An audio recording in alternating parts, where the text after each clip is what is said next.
Hello， 大家好，欢迎来到数感实验室，我是以威。刚刚这一段不是说我等着录音等到不耐烦而是一段摩斯密码，是我呢想要传给我太太的一句话啦。想象中这个发明摩斯密码的人呢，可能是个情报人员或者是间谍特工，但其实发明摩斯密码的人呢，是为了解决书信延误的问题，避免错过来自亲人的重要讯息。今天我们要介绍的主角，你一定听过，他发明电报，消除了空间的隔阂，让远方的人们能够瞬间被拉近。另外他其实还有一个身份，是一位伟大的画家，同时呢，还创办了广为人知的连锁速食品牌摩斯汉堡。今天我们要介绍的就是电报发明家山缪摩斯。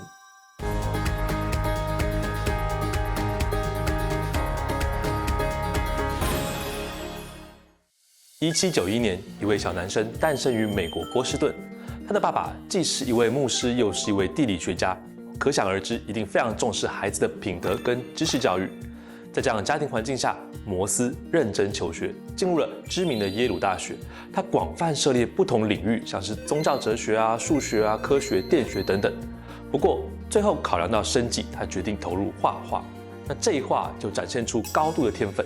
他的作品《降落的朝圣者》被当时的知名画家跟诗人 Austin 看到，惊为天人，立刻就跟摩斯他爸说：“你儿子很有这方面的天赋，我刚好要去英格兰，不如就让我带着他去学画吧。”于是摩斯就跟着 Austin 在英格兰学画3年，在那边他深深被文艺复兴时期的画风影响，大量研究了米开朗基罗跟拉斐尔的作品。那之后推出了代表作《濒死的海克力斯》，那这些创作成了他在艺术领域的名片。当时因为相机在10几年之后才被发明，所以画家有一个很重要的工作就是画肖像，很合理嘛，大家想要为自己留下身影。我们在美术馆里面也常看到许多中世纪的肖像，那是谁请摩斯画肖像呢？答案是华盛顿的接班人，美国第2任总统 John Adams， 还有当时的现任总统 James Monroe。那现在维基百科的 Monroe 肖像就是摩斯画的哦。这时候摩斯还不到30岁，你就想见他已经是这个领域顶尖的人选。那不过，尽管画了这么多名人，摩斯的肖像画家生涯中最重要的一次工作，就是帮拉法叶侯爵画肖像。那拉法叶侯爵被誉为2个世界的英雄，他直接参与了美国独立战争和法国大革命。知名游戏《刺客教条》里面，拉法叶也有登场。然后在美国呢，常看到以拉法叶为名的道路，就是为了纪念他的。1825年，摩斯收到邀请，要到外地去帮拉法叶画像。那能亲眼见到传奇人物后，摩斯非常期待，收拾行囊跟家人道别。当时他太太怀孕，太太就说：“等你回来之后，就要当3宝爸喽。”那工作固然很开心，但工作完成能够回家抱小宝宝更令人期待。所以摩斯就一边作画，一边跟家人通信。直到有一天收到父亲来信，告诉他孩子顺利诞生，摩斯超级开心。但紧接着隔几天，他接连收到好几封信，讲到太太产后生病很严重，然后摩斯就越来越担心，连忙赶回500公里远的家中。结果迎接他的是一块冷冰冰的墓碑。他不仅没赶上见太太的最后一面，连下葬都来不及参与到。我看这段资料的时候超级心碎，就你可以想象吗？出发的时候还笑盈盈跟你说拜拜挚爱，此刻回想起来竟然是最后一次相聚。他连道别机会都没有，就和太太从此天人永隔。为什么书信要花那么长时间才能送到我手中呢？漫长的懊恼痛苦。有一天，摩斯下了一个决定：我再也不要让任何人因为讯息延误错过跟至亲的告别。我要改变通信。摩斯想要让通信变得便利，那他其实不是第一位挑战这项工程难题的人。早在他1岁的时候，这个法国工程师发明了所谓的光学电报。这跟我们第一讲的烽火台有点类似。那每隔5到15公里就有一座光报塔，塔上有一个3根的杆子，总计可以排列出92种不同的形状，例如么阿拉伯数字的1等等。那通信师就是负责用望远镜去看看说，附近塔有没有信号传递，有的话就赶快把自己的杆子也变更，然后把信号继续往外传出去。那这个称之为 optical telegraph，当时呢，总共用了556座基地台，不是，是光爆塔，然后覆盖了整个法国国境。那据说原本要花4天才能传递的讯息，光爆塔只要4小时，大幅提升24倍。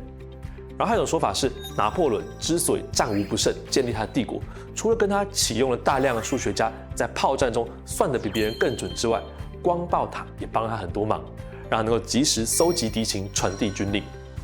那个时代其实也有科学家尝试用电磁信号，但是都不太成功。就连数学王子高斯跟科学家安培都有过相关的研究。安培呢，在摩斯太太过世前5年，他就已经发展出一种电报雏形。他用了很多条的电线，每一条电线代表一个字母，这条是 A， 这条是 B， 然后接收端在每个电线上连上小磁铁，再基于电磁感应，只要该根电线有通电，磁铁就会有反应。那摩斯在丧妻后几年，某次从欧洲搭船回美国的时候，遇到了一位美国科学家。那或许是摩斯和他表明自己的理想，这个科学家就和他分享了相关的研究进程。那别忘了哦，摩斯虽然是一位画家，但他以前大学的时候修过数学、科学、电学，就发现说电磁波传信号绝对是比光爆塔要更快、更准确的选择。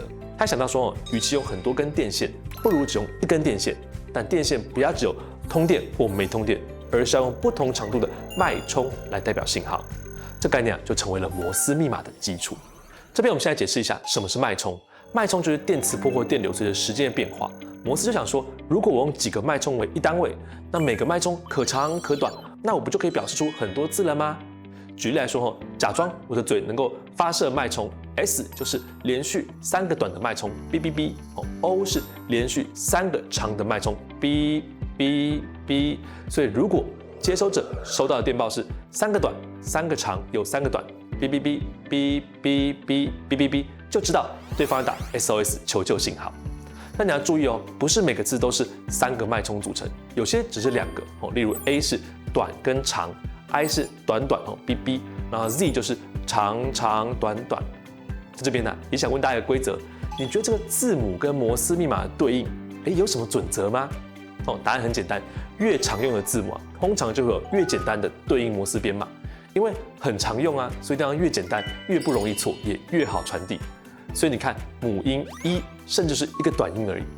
你也可以知道说，其实摩斯密码它并不是密码了，因为它就算把一段话变成一堆奇怪乱码，看起来好像不知道什么东西，因此可以隐藏资讯。但这个不是摩斯密码发明的主要原因。摩斯密码更正确的说法应该是摩斯编码，或者有人说摩斯电报。因为它把原本要很多根电线才能够传递的26个字母加上阿拉伯数字，都用简单的短跟长的脉冲来表示。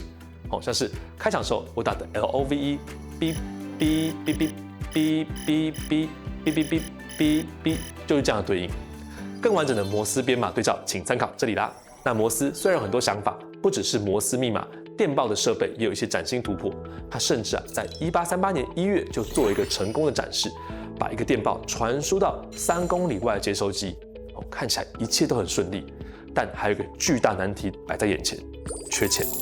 摩斯为了证明自己的技术可行，他需要铺设很长很长的实验电报线。那想也知道这件事情超级花钱的。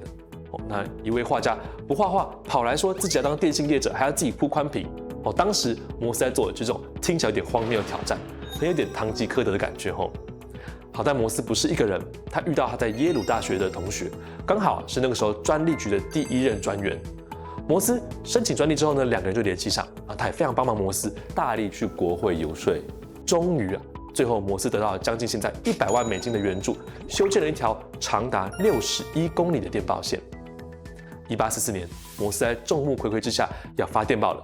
那为了感谢同学的帮忙拉赞助，他让同学的女儿来决定电报打什么。女儿最后从圣经中选出一段话 ：What have God wrote？ 意思是上帝创造了什么。61公里外，摩斯的助手成功收到这句话，证明上帝创造万物，摩斯创造电报。这时候距离摩斯在太太墓碑前许下要改变通信的心愿，已经过了19年。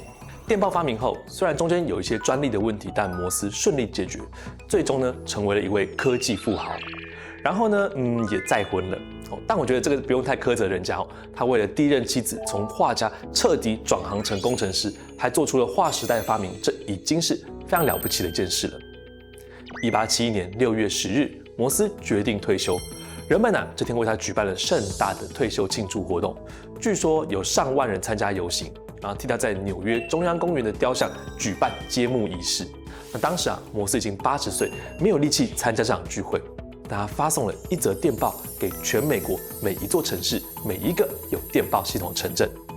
这段电报比他当年第一次发送电报要长一些，同样有一段是出自于圣经 ：Greeting and thanks to the telegraph fraternity throughout the world. Glory to God in the highest on earth peace, goodwill to man. 意思就是向全世界的电报通行致意和感谢，在至高之处荣耀归于神，在地上平安临到他所喜悦的人。10个月之后，这位了不起的发明家与世长辞。摩斯发明的电报彻底改变了通信的速度，将全世界紧紧拉在一起。不止如此就像现在流行短影音，大家就想办法把内容挤在很短时间内说出来、拍出来。电报发明之后，为了让讯息能够有效被传递出去，人们的沟通方式也因此转变。有史学家就认为说，电报因为不能传太多字，这种强制性的简洁就影响了林肯的演说风格。那林肯著名的盖茨堡演说简洁有力，就是一个最好的例子。很有趣一个伟大的发明，连副作用都这么强大，彻底去改变人们的沟通习惯。最后我来打一段摩斯密码。